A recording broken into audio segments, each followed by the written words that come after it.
Just waiting for two more Pontus and also Equality.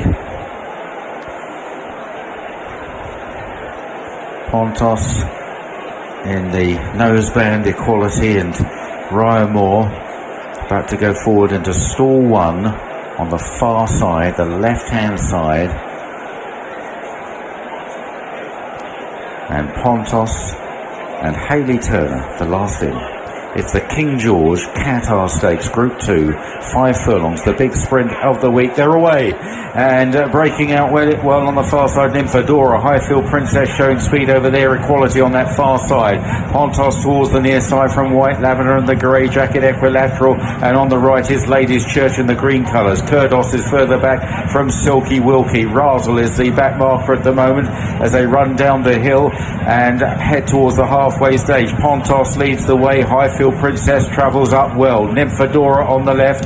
Further left coming there now is Equality. On the right is White Lavender in the grey jacket. Then Ladies Church Equilateral pulled very much to the right as they run down towards the final furlong. Highfield Princess taking over. It's Highfield Princess, the odds-on favourite, that goes on from Equality. Down the near side, White Lavender is running on strongly. Raasel on the far side. Highfield Princess leads inside the final furlong and draws away. Highfield Princess, she's all class. And Highfield Princess comes clear to win the King George. White Lavender just second from Raasel, and then back in fourth Makarova.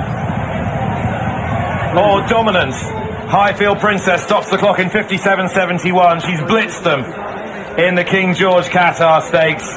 It's a third win of the Qatar Goodwood Festival of 2023 for Malton trainer J Quinn, and by far the most important. It's a third win of the week also for Jason Hart, who now heads the riders' table. Second is White Lavender, but a respectful second. And Raasel has run, as owners predicted, much better than he did earlier in the week in third, last year's runner-up, with fourth Makarova and tight for fifth. I think the 3-year-old Kurdos got the better of Pontos Equality, who was pulling hard and rank early, and then Nymphadora, and the field trailing back to Silky Wilkie. But Highfield Princess, all systems go now for a defence of the Nunthorpe, for which she will now be much shorter off the back of that. 9-4 on. She opened up today 10-11. She was very well back for a short price favourite, and she's right on point today.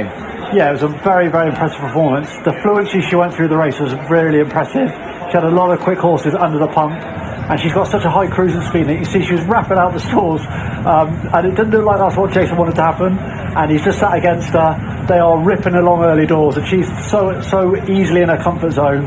And we've got the Foreign Raider sort of spearheading the field, and Jason's sort of on that horse's quarters, just freewheeling, going so smoothly.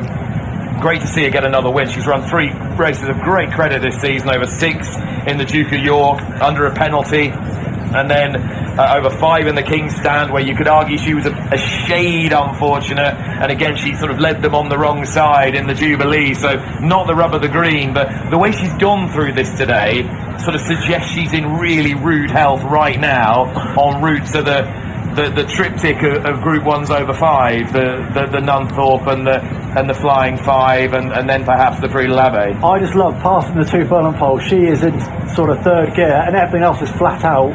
And when Jason sits into her, just approaches the furlong pole, she quickens clear, puts the race to bed so smoothly.